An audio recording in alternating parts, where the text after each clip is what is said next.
6.25 전쟁 발발 한 달 전 구월산 도사의 예언, 피난 가지 않는 자 모두 죽으리라. 그리고 단 한 사람만이 살아남았습니다. 전쟁을 꿰뚫어본 그의 통찰은 과연 2025년 이후의 한국에도 이어질까요? 1920년대부터 1950년대까지 혼돈의 시대 속에서 한반도 곳곳에 숨어 살던 도사들. 그들은 단순한 무속인이 아니라 역사의 흐름을 꿰뚫어본 예언자들이었습니다. 전쟁, 해방, 그리고 미래까지 놀라운 예언은 실제로 실현되며 사람들의 운명을 바꿔놓았습니다. 실제 생존자들의 증언으로 확인된 그들의 예언. 그 충격적인 이야기가 지금 시작됩니다. 구월산은 오래전부터 신령의 산으로 불리며 많은 전설을 간직한 장소였습니다. 마을 사람들은 구월산에서 안개가 짙게 드리워질 때 도사가 새로운 예언을 내린다고 믿었습니다. 그 믿음은 단순한 미신이 아니었습니다. 몇 해 전 기근이 찾아올 것을 예고한 안개가 나타났고 마을 사람들은 미리 곡식을 저장해 큰 피해를 면했습니다. 또 한 번은 질병이 돌 것을 암시하는 붉은 노을이 산을 물들였고 마을은 외부와의 접촉을 차단하여 생존할 수 있었습니다. 1949년 또다시 구월산의 안개가 드리워지자 마을은 술렁였습니다. 도사가 새로운 경고를 내릴 때가 왔다. 절박한 심정으로 산을 오르다 그 시기 개성에 살던 한 가족은 전쟁의 기운을 감지하고 마지막 희망을 찾기 위해 구월산으로 향했습니다. 가족의 장남은 산길을 오르며 흐릿하게 보이는 작은 오두막을 발견했습니다. 오두막 앞에는 키가 크고 검은 도포를 입은 도사가 서 있었습니다. 그의 긴 은빛 수염은 바람에 흩날렸고 눈은 깊고 고요했습니다. 도사는 가족이 말을 꺼내기도 전에 마치 모든 것을 알고 있다는 듯 천천히 입을 열었습니다. 바람이 변하고 있다. 이곳은 더 이상 너희를 지켜줄 수 없다. 한강 아래로 가면 고난이 따를 것이나 다시 살아날 것이고 낙동강 아래로 가면 안전할 것이다. 장남은 그의 말을 믿고 남쪽으로 떠나기로 결심했습니다. 그러나 부모와 형제는 고향을 떠날 수 없다며 개성에 남았습니다. 얼마 후 전쟁이 발발하며 개성은 포화 속에 휩싸였습니다. 남쪽으로 피난했던 장남은 기적적으로 살아남았지만 고향에 남은 가족은 모두 목숨을 잃었습니다. 도사의 말을 믿지 않았더라면 나도 그곳에서 목숨을 잃었을 것입니다. 그러나 그의 예언을 믿지 않은 가족을 지키지 못한 것은 평생 씻을 수 없는 상처로 남았습니다. 구월산 도사의 마지막 예언 전쟁 후 마을 사람들은 도사를 다시 찾아갔습니다. 하지만 도사는 이미 사라지고 없었습니다. 그의 제자가 남긴 마지막 예언을 마을에 전했습니다. 스승님께서는 떠나시기 전 이렇게 말씀하셨습니다. 너희 자손들이 다시 이 땅으로 돌아올 때 한반도의 운명은 또 한 번 뒤바뀔 것이다. 과연 이 마지막 예언은 무엇을 의미할까요? 그날이 온다면 우리는 통일과 같은 거대한 변화를 맞이하게 될까요? 아니면 더 큰 시련이 기다리고 있는 걸까요? 구월산 도사의 예언은 한 가족의 운명을 바꿨을 뿐 아니라 한반도 역사의 흐름에 중요한 교훈을 남겼습니다. 그런데 한반도의 하늘마저 뒤흔든 또 다른 예언이 존재했습니다. 팔공산 도사가 예언한 운명, 그리고 그것이 우리 삶에 미친 영향을 알아보겠습니다. 1950년대 초 전쟁이 끝난 후 신영욱은 가족과 재산을 모두 잃고 방황하던 중이었습니다. 그는 삶의 방향을 잃고 막노동으로 하루하루를 연명하며 자신이 어디로 가야 할지조차 알지 못했습니다. 어느 날 팔공산 근처의 시장에서 신영욱은 낯선 노인과 마주쳤습니다. 그 노인은 낡은 도포를 입었지만 그의 눈빛은 신비롭게 빛났습니다. 길을 잃었구나. 하지만 하늘은 너를 버리지 않았다. 신영욱은 의아해하며 대답했습니다. 저는 아무런 희망도 없습니다. 하늘이 저에게 해줄 수 있는 게 뭡니까? 노인은 오래된 나침반을 신영욱의 손에 쥐어주며 말했습니다. 쇠덩이가 하늘을 가르고 너의 손바닥 위에서 세상이 펼쳐질 것이다.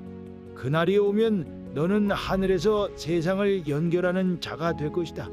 신영욱은 그 말을 듣고도 여전히 확신을 가지지 못했습니다. 그러나 노인의 눈빛은 단순한 위로가 아니었습니다. 신영욱은 그 눈빛 속에서 자신이 놓친 희망의 조각을 보았습니다. 하늘에서 세상을 연결하는 자가 될 것이다. 이 말은 그에게 막막했던 삶의 방향을 제시했습니다.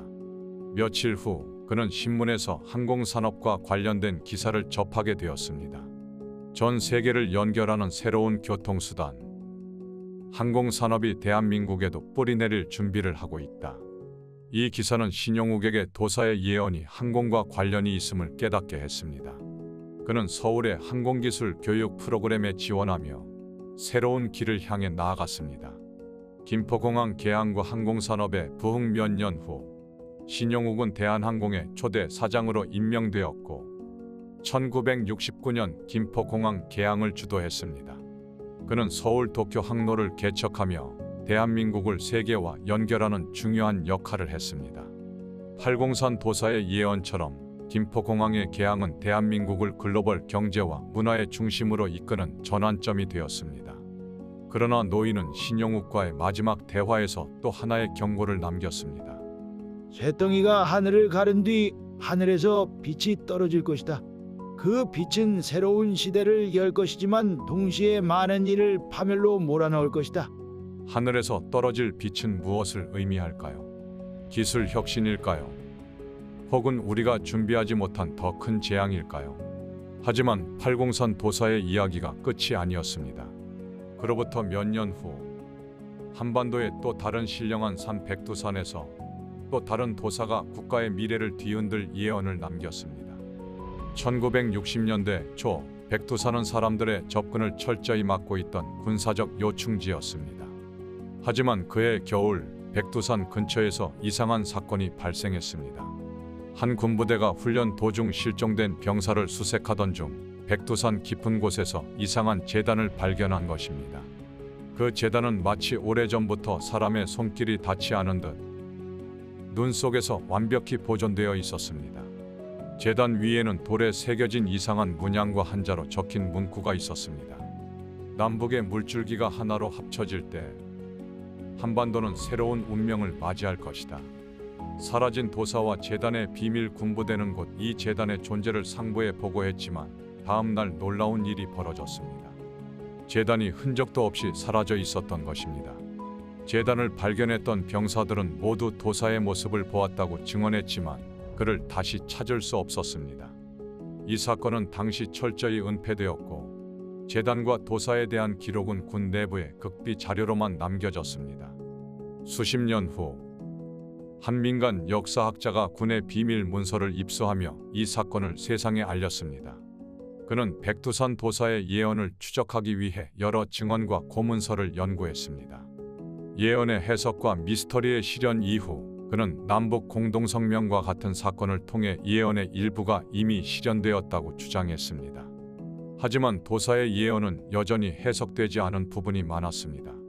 그는 이렇게 말했습니다. 제단의 문구와 군인들이 본 도사는 단순한 전설이 아니었습니다. 그러나 도사의 마지막 예언에는 더 큰 비밀이 숨겨져 있습니다. 그 마지막 예언은 바로 제단에 남겨진 두 번째 문구였습니다. 물이 넘칠 때 강은 새로운 길을 찾을 것이다. 그러나 그 길은 누구에게도 평탄하지 않을 것이다. 과연 이 마지막 예언은 무엇을 의미할까요? 도사의 예언은 단순히 통일을 암시하는 것일까요? 아니면 우리가 아직 알지 못하는 거대한 변화를 경고하는 걸까요? 그러나 예언은 여기서 끝나지 않았습니다. 백두산 도사가 남긴 예언은 한반도의 거대한 변화를 암시했습니다. 같은 시기 바다와 하늘의 흐름을 읽던 해운대 도사가 또 다른 경고를 남겼습니다. 1950년대 후반 6.25 전쟁이 끝난 지 얼마 되지 않은 시기 대한민국은 복구와 재건의 시기에 접어들었지만 사람들은 여전히 전쟁의 상흔과 불안감 속에 살고 있었습니다. 그 무렵 해운대에서는 이상한 자연현상이 자주 목격되었습니다. 붉은 노을이 해안을 덮고 바다는 이유 없이 거친 물결을 일으켰습니다. 마을 사람들은 이 징조를 두려워하며 바다의 도사로 불리는 신비로운 인물을 찾아갔습니다. 그는 바닷가에 자리한 작은 오두막에서 살며 하늘과 바다의 흐름을 읽어 미래를 예언한다고 알려진 인물이었습니다. 한 어부의 절박한 요청 그해 여름, 젊은 어부 강 씨는 가족의 생계를 위해 도사를 찾아갔습니다. 어부는 최근 바다에서 조업 중 위험한 사고를 겪었고 바다에 대한 불안감이 커지고 있었습니다. 도사님, 바다가 심상치 않습니다. 계속 이곳에서 조업을 해도 될까요? 도사는 그의 말을 듣고 한참 동안 바다를 응시하더니 천천히 입을 열었습니다. 물이 땅을 삼킬 것이다. 그 물결은 큰 고난을 가져올 것이나 고난의 끝에 바다에서 오는 빛이 한반도를 다시 일으킬 것이다. 어부는 두려움에 떨며 물었습니다. 그럼 바다에서 오는 빛이란 무엇입니까? 도사는 고개를 들어 어부를 바라보며 말했습니다. 그 빛은 한반도를 세계의 중심으로 만들 것이다. 그러나 모든 이에게 축복이 되지는 않을 것이다. 그리고 도사의 예언과 경고가 있은 지 얼마 지나지 않아 1959년 해운대에 큰 태풍과 해일이 닥쳤습니다. 바닷물이 마을을 덮쳤고 수많은 사람들이 삶의 터전을 잃었습니다. 강씨 어부는 그날의 사고로 배와 가족의 생계 수단을 모두 잃었습니다. 그는 도사의 예언을 떠올리며 깊은 후회에 빠졌습니다. 그때 도사의 말을 더 신중히 들었더라면 가족을 지킬 수 있었을지도 모릅니다. 하지만 도사의 예언은 단순히 재앙만을 예고한 것이 아니었습니다. 부산항과 대한민국의 도약 태풍과 해일로 인한 피해를 딛고 대한민국은 해운대와 부산항의 재건을 시작했습니다. 1960년대 부산항 개발이 본격화되며 대한민국은 아시아의 해양 중심지로 도약했습니다. 특히 1970년대 경제 개발 5개년 계획은 부산항을 세계 5대 항만으로 성장시켰습니다. 도사의 예언처럼 바다에서 오는 빛은 대한민국의 경제를 세계와 연결하는 빛이 되었습니다. 오늘날 대한민국은 아시아의 해양 무역을 선도하며 세계 경제의 중심에서 글로벌 리더로 자리 잡았습니다. 도사의 예언처럼 한국은 이제 세계의 빛이 되고 있습니다. 강씨 어부의 새로운 시작 몇 년 후 강씨 어부는 새로운 기회를 얻어 부산항에서 무역업을 시작했습니다. 그는 자신의 노력과 대한민국의 성장이 결합하여 성공적인 사업가로 거듭났습니다. 도사의 예언은 단지 고난을 경고하는 것이 아니었습니다. 그 고난을 딛고 일어설 수 있다면 누구든 새로운 시대의 주인이 될 수 있다는 메시지였습니다. 그러나 도사는 마을을 떠나기 전 마지막으로 경고를 남겼습니다. 바다와 하늘의 빛이 한반도를 시험할 것이다. 그 시험을 통과한 자만이 새로운 시대의 주인이 될 것이다. 해운대 도사의 마지막 경고는 무엇을 의미할까요? 다가올 시험은 우리에게 어떤 도전을 안겨줄까요? 여러분, 구월산 도사가 남긴 마지막 예언을 들어보셨나요? 그의 예언은 오랜 세월 봉인된 채 남아있었습니다. 그의 제자가 기록한 서책은 현대에 이르러 고고학자들에 의해 우연히 발견되었고 이 서책에는 한반도의 미래에 대한 놀라운 예언이 담겨 있었습니다. 하늘에서 빛이 떨어질 때 한반도는 새로운 운명을 맞이할 것이다. 그러나 그 빛은 모두에게 축복이 아닐 것이다. 21세기 대한민국은 글로벌 기술과 경제의 중심지로 도약했습니다. 반도체, 스마트폰, 전기차 배터리와 같은 산업에서 세계적 리더로 자리 잡았으며 K컬처는 전 세계를 휩쓸며 문화 강국으로 우뚝 섰습니다. 우리는 기술과 문화 모두에서 세계가 주목하는 국가로 성장했습니다. 오늘날 대한민국은 글로벌 표준을 선도하며 미래의 중심국으로 자리 잡고 있습니다. 하지만 도사의 예언이 경고한 빛은 단순한 축복만을 의미하지 않았습니다. 지금 우리는 찬란한 빛 속에 있지만 그 뒤에 도사들이 경고한 그림자 또한 도사리고 있습니다. 대한민국은 세계 최저 출산율을 기록하며 인구 감소라는 심각한 위기에 직면해 있습니다. 현재의 추세라면 2100년경 인구가 절반으로 줄어들 것이라는 경고가 나오고 있으며 어떤 전문가들은 이대로 가면 대한민국은 소멸할 수 있다 고 경고합니다. 젊은 세대가 줄어들고 고령화 사회가 가속화되면서 대한민국은 경제적 활력과 사회적 안정성을 잃을 위험에 처해 있습니다. 하늘의 빛은 너희를 찬란하게 비출 것이지만 만약 너희가 씨앗을 뿌리지 않는다면 그 빛은 사라진 땅 위에 머물게 될 것이다. 또한 대한민국은 북한과의 지속적인 군사적 대치 속에 살고 있습니다. 게다가 일본과의 역사적 갈등과 영토 분쟁은 언제든 외교적 충돌로 이어질 수 있는 상황입니다. 최근 북한의 미사일 발사와 일본의 군비 확장은 동북아시아에서 긴장감을 고조시키고 있습니다. 도사의 예언은 이를 암시하며 평화와 전쟁의 갈림길을 경고했습니다. 바람이 바다에서 불어올 때 너희는 흔들릴 것이다. 그러나 흔들리지 않는 자만이 빛을 지켜낼 것이다.